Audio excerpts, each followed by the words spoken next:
Hey guys, welcome into this segment from our full-length The Onside Kick podcast. In order to get the full podcast, go down to the description, go to Blog Talk Radio / The Onside Kick to download the full thing. Enjoy, everybody. And that's because Latavius Murray has been stolen away by the my Minnesota Vikings. Well, not just my Minnesota Vikings, it's our Minnesota Vikings. Welcome in, Vikings fans. We have a lot of fans. Me, Trevor in the MVP Army. Yep, I know that's about there's a it. lot of us here in the MVP Army. And There's what's like up, 5 nation? people that live in Minnesota. I feel like Ben's now a Viking fan for being a part of the WPN and being the governor of What's Up Nation. But really, Latavius Murray, now a Minnesota Viking. And Mark, I'm going to kick it off to you first. I'm going to give you the honors. Yep. Does Latavius Murray make the Vikings contenders again? Can we go back to that conversation of now we're saying the Vikings are going to win Super Bowl Lee? Not just Lee, but Lee? People, I got to say, the running back situation is not what was wrong with the Vikings last year. No, it was the O-line. Yeah. It was the offensive line. Nobody was going to be successful behind that offensive line. So until that really gets to be fixed, and they're working on it, I understand that, but until that is a problem that is solved, Minnesota Vikings aren't anything. They're going to be a mediocre team. We're not anything. You're mediocre. We would have been something if Adrian Peterson didn't get injured. No, not behind that offensive line. No, Adrian Peterson could have. Well, He didn't. let's put it this way. Vintage Adrian Peterson. And He's Adrian not vintage Peterson anymore. That basically, how many games has he played in the last 3 years? Basically, he's been like nothing for 4, us maybe, in the past 3 years. And this Latavius Murray signing gives me hope yet again. The big H word, hope, for my Minnesota Vikings, because this is a running back coming in that, of course, yards-wise, his 2016 wasn't anything as good as his 2015, but it was one of those things where he provided stability and he got in the end zone. Oh, yeah. 2 times more than he did the year before. This is a guy who can do it both on the ground and I feel like we can also move him out of the backfield and use him in the receiving game as well. Also, it's one of those things where I don't have to sit there and say, well, guys, the Vikings really believe in Jerick McKinnon. They may believe in Jerick McKinnon, but to me, Jerick McKinnon is a backup. Yeah. He is not the starter of this team. Latavius Murray gives us a foundation at the running back position, because how do you make the job easier for Sam Bradford? You give him an option to hand off to. Now, would I have liked us to go out, and I know we got Thielen back, and that's a big signing because he was good for us last year, but I would have liked for us to go out and maybe get an Alshon Jeffrey. Come on, $14 million. We couldn't cough up $14 million for 1 year to get Alshon to come over to the purple and gold. He didn't want to play there. It was one of those things where, well, yeah, because we wanted an extra year out of him. We wanted 2 years and not 1 year. We could have given you 1 year. No, I thought it was 3. It was more than 1, basically, is what it was. And he purposely said no to security. He wanted to play in Philly. It's one of those things where I feel like we could have went out and got a wide receiver as well, but that's besides the point. I think Latavius Murray, contenders might be getting a little ahead of ourselves. And I know it's kind of like the MVP trope that we use, whether it's the fast break, whether it's behind the pen, whether it's the onside kick. But what this does for the Vikings is it grounds us, and now we can focus on the offensive line. Now we can work on what needs to be fixed, because let's be honest, I know we went out and we gave contract money to Riley Reef, who was a draft pick from a few years ago, bringing him in to kind of be a guy on this offensive line. In the draft, we're not going to have a first-round pick, but we can get it in the second, in the third. We can try to find linemen in this draft in free agency. Is it going to be any sexy free agency or draft picks for that? No, they're offensive linemen. They're usually never sexy. But I love what Latavius Murray brings to this team, and it makes our run game stable. And that's the word I'm going to use for it. Stable, and we do not have to worry about the run game being a problem in 2017. Well, here's the thing, though. I mean, I'm not going to deny Latavius Murray's skills and what he can do at the running back position and how he's going to be better than most guys you can get. But nothing is solved until they fix the O-line. So do you have consistency at the running back position? Yes. Yes, you do. Is your running game now consistent? No, it still is not. And that's the problem. And it's going to be, it's a stupid thing to get hung up on, I guess. But until that offensive line is fixed, nothing else matters. And yeah, they're totally going to be able to draft linemen in the second, third, fourth, fifth, sixth, and seventh rounds. Not the first because they don't have that. But the other thing that they have to look to, and you did bring it up, but it's not as pressing of a need because of the way this team is built. The passing game, you guys don't really have those super reliable wide receivers. And maybe they look in the second round instead of going to the number one need of an offensive lineman. Maybe they get some wide receivers. Maybe they get someone reliable for Sam Bradford to throw the ball to, because we all know he's got to get that ball out quick. So that's just what they kind of need to do. Defense is not an issue for the Vikings. Can they be contenders next year? Yeah, they sure as hell can. They just need to improve the offensive line and give Sam Bradford someone to throw the ball to. They improved the running back position. They need to improve the wide receivers. They need to improve the line. That's really all it is. It is not a complicated business here for the Minnesota Vikings to get back into the successful old form that we saw 2 years ago. It's not going to be that difficult for them to do it. They just got to do it and not miss. They have to swing and not miss here. And the thing I look at is I'm looking at the offensive line right now of the updated depth chart on ourlads.com.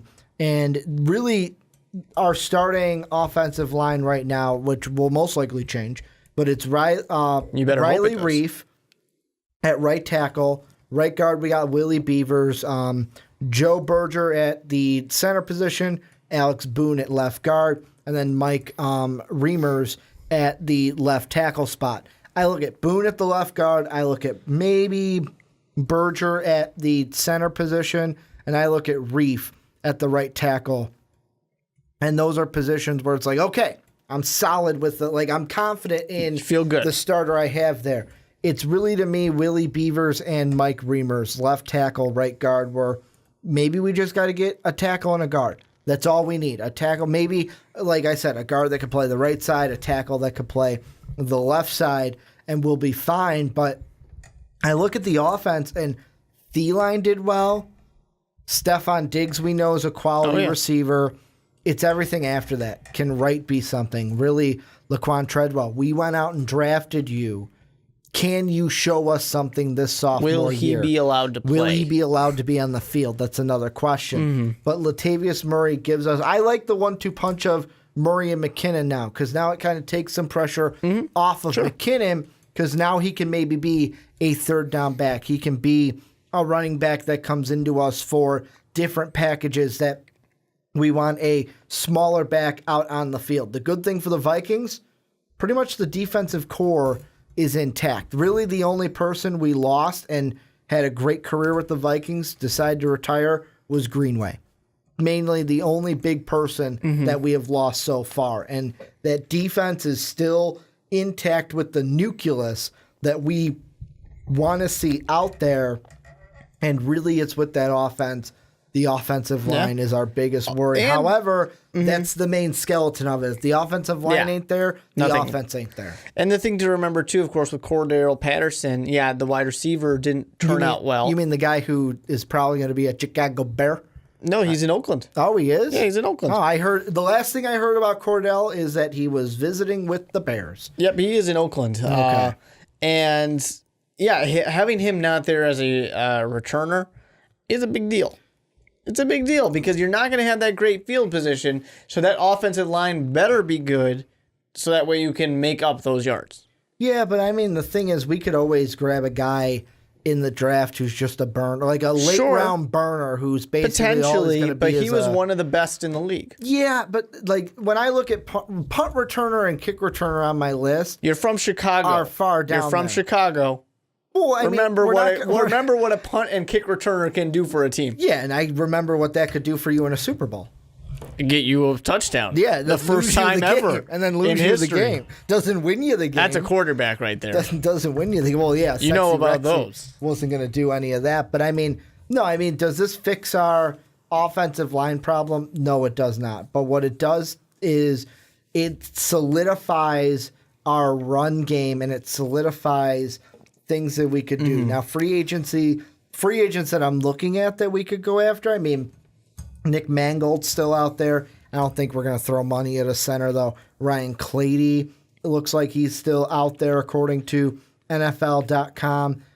Devin Taylor is still out there. There are still guys that are out there free agency-wise that if we wanted to, we still have some cap room that we can use in free agency to where maybe we go after one of the available offensive linemen that are out there available in free agency. Yeah, I kind of expect the Vikings to go for some lower tier guys just for the depth and try and address it in the draft.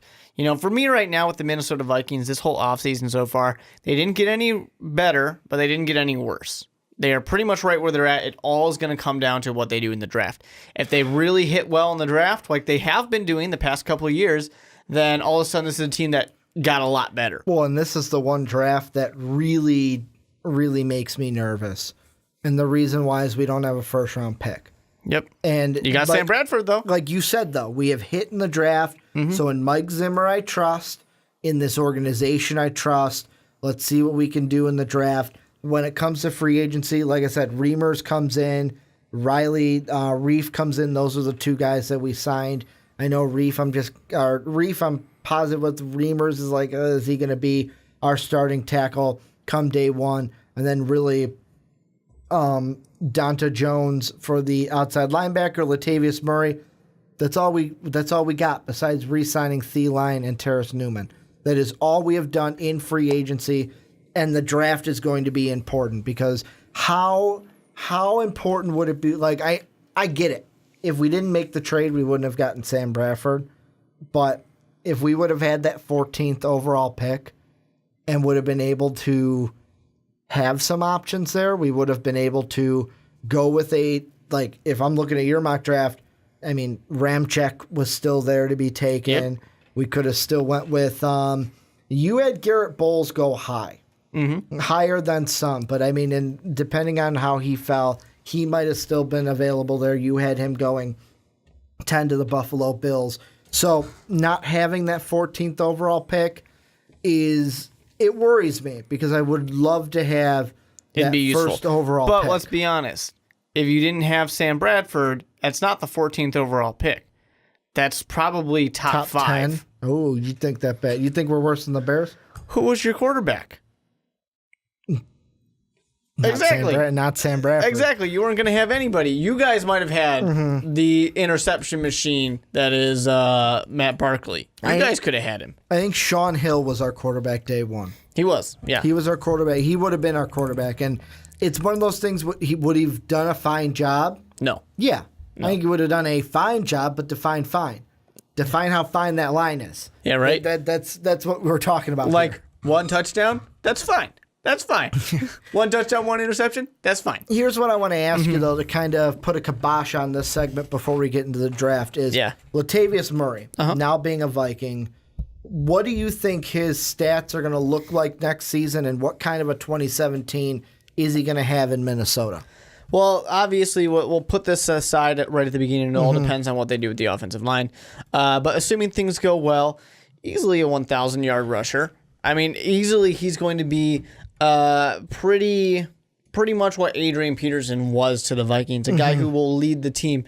The Vikings do not want Sam Bradford to be the guy who has to throw for 300 to 400 yards in a game. No, they want to lean on the run. Exactly. They want to run the ball a lot, and they want to let Sam Bradford throw the ball quickly and just get it out of his hands. They want to just keep moving, be slow, be methodical, let the defense be fresh so they can be the strength that they are and shut down other teams.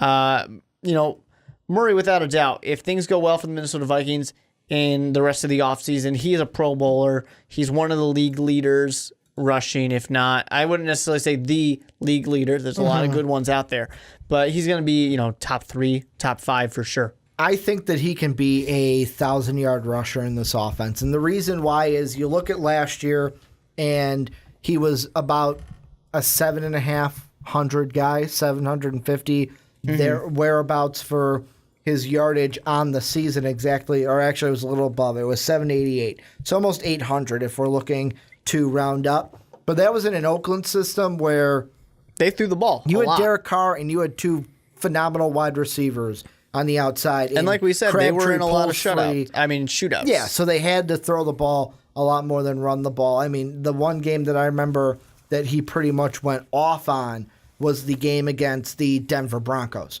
That was kind of his big game of the season. And Minnesota, like you said, he's going to be able to run the ball more. And that's where I kind of I'm looking at an article right now on FanRag Sports where they even say where the big thing why he chose the Vikings, and he says it was just the no hard feelings of the Raiders, but I'm in a good fit here in Minnesota. Basically, that good fit is they going to feed me the ball. Yeah. They going to feed me the ball. I'm going to be able to get my yards and hopefully get my touchdowns. For sure. That's what's going to happen. But I can see him being a 1,000-yard rusher. For touchdowns, if he has 15 or above, I'm happy. 15 or is that being too overzealous? 15 and above, you think? Not for a team that is built for running backs. Okay. He had 12 last year, but like you said, a lot of shootouts. Maybe 15 to 20. I'm 15 to 20 is the shot, but if it's above 20, I'm perfectly fine with that. That might be me being overzealous in this, but is there anything that we didn't mention that we need to mention with Latavius Murray and the Minnesota Vikings? No, just that Minnesota sucks. So does Detroit. So does Green Bay. Skull Vikings. But this is where you guys come in. Let us know down in the comment section. I got to work with this guy. Like, I got to work with him, Vikings suck. So look at that piece of crap on his head. I mean, the Bears, really? That Bears, shit. It's all about Skull Vikes. But let us know down below what you guys think in the comment section. What do you think of Latavius Murray being signed by the Vikings, and what does he bring? What is this going to bring to our contender hopes? Well, I hope you guys enjoyed that segment from the onside kick. If you think the fun stops there, you're wrong, because click the video right over here. What are you thinking? Come on, click it. It's going to go away. It's going to go away. Bye, everybody.